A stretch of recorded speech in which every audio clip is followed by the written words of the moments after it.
Hi, my name is John Gotobed, and I am here at the Eurogamer Expo with...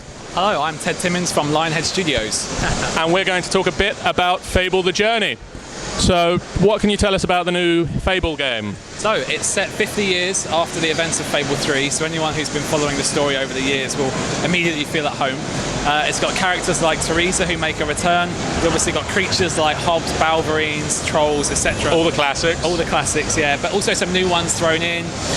We've got like several new creature types, like we've got these amazing flying beasts that we call harbingers.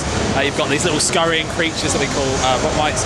And really what we're trying to show at Eurogamer is, you know, you're casting magic with your bare hands. People are sat down and playing a Kinect game, which at first is a bit of a surprise.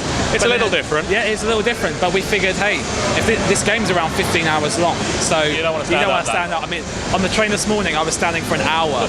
That was at least 55 minutes longer. That's enough. Yeah.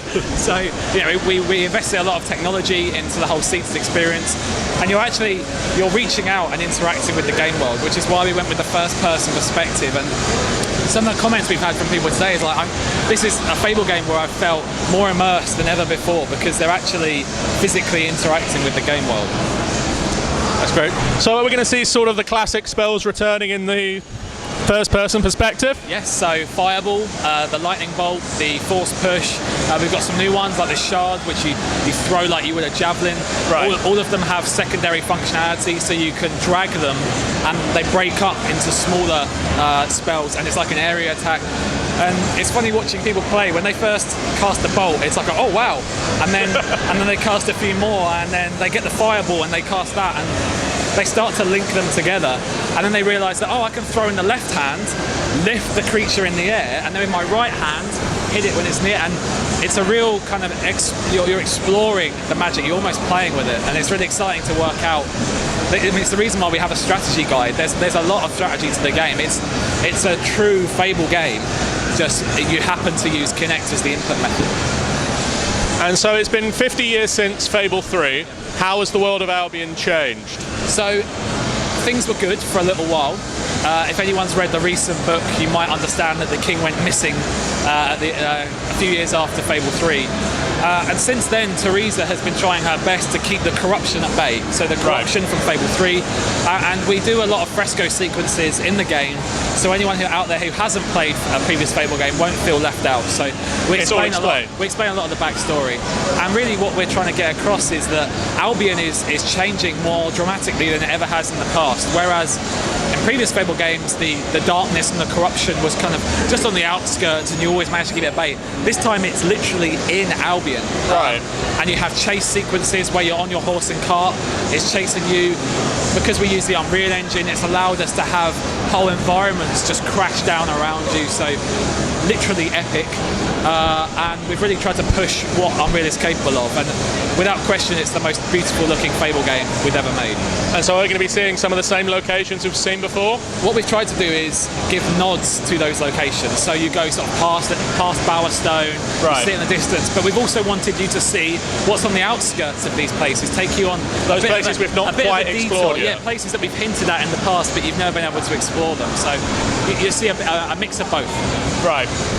And because obviously in the previous games we've been the hero, and it's sort of been our job to go and deal with this. Yes. In this one, I've seen a lot of the adverts, it's the time of heroes is over, we need somebody else to deal with this stuff. Yeah, I mean, like I mentioned with the king going missing, the bloodline isn't dead, but it's almost non-existent. Right. The main character, you can see him in the artwork behind us, his name's Gabriel, and we wanted to actually tell his story. Previous Fable games, you've always been an anonymous person to start with. It's you, the player. You call yourself Sparrow or Chicken Chaser. and as fun as they are, we felt that this was a real opportunity for us to put a bit of a twist on it. Right. So you'll learn about him. You know, when he starts off in the game, he's falling asleep all the time. He's pretty useless at everything he tries to do. And then he comes across Teresa, and that's when everything starts to change. And she says to him, "You've got to help me. I need someone." And he says, "I'm not a hero. I'm nobody." And she says, "Yeah, I can almost see it within you that your future is." Yeah, she's a seer, obviously. And she helps him get these magical gauntlets that allow him to cast a spell. So he's still a bit dipsy, let's say, at the start, but you see him evolve and you see Teresa change and you get to delve into her past. So anyone who likes a really immersive storyline, I think they'll really appreciate what we've done here. And so obviously the first thing that was shown off at E3 had a lot of horse and cart, Yes. and that's a big part of the game still?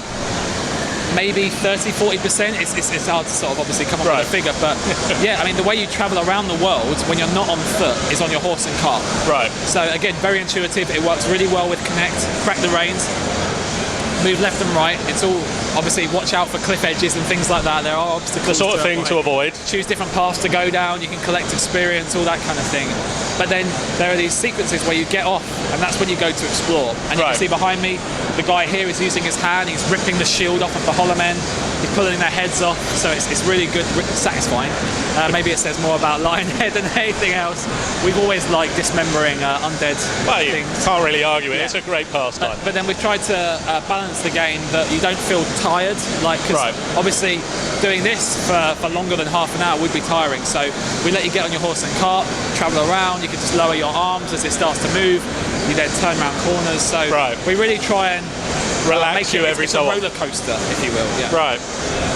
And so when are people going to be able to get their hands on it? So there's already a demo on Xbox Live.